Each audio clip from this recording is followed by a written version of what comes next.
কাবা শরীফে ওই সময় দেখেছিলাম আরাফাতের ময়দানে পাশেই যে মসজিদে নামিরা, এই যে হাজী সাহেব বসে আছে, আপনি হাজী না? হ্যাঁ, ওখানে ইমাম সাহেব দোয়া করছিল 16 সালে খুতবার ভেতরে আরবিতে।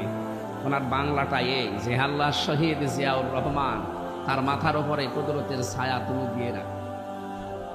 উনি বলতে চাচ্ছিলেন যে উনি বাংলাদেশ থেকে নিম গাছ, জিয়া গাছ বলে নিম গাছ, এটা নিয়ে আরাফাতের ময়দানে হাজার হাজার নিম গাছ তিনি লাগিয়ে দিয়েছিলেন।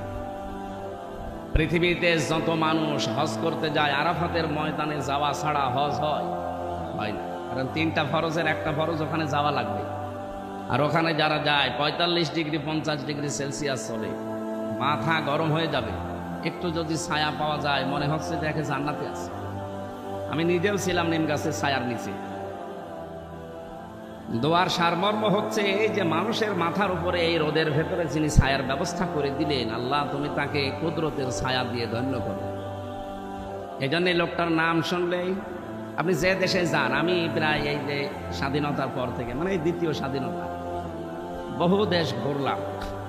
যেখানে যাই বাঙালি যারা আছে তারা জিয়ার নাম উচ্চারণ করার আগেই বলে শহীদ জিয়া। কেন? তাকে মেরে ফেলেছে মানুষ, শহীদ বলা লাগে কেন?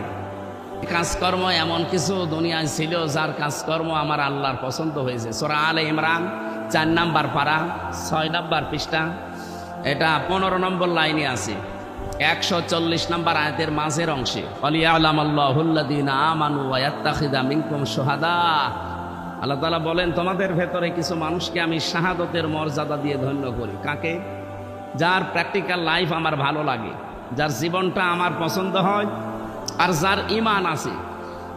এই 2টা গুণ আমি যখন দেখি যে না, লোকটার ঈমান আছে এবং লোকটার কাজকর্ম আমার পছন্দ হয়, তখন তাকে আমি সাধারণভাবে মরণ দেই না, তাকে শাহাদতের মরণ দিয়ে ধন্য করি।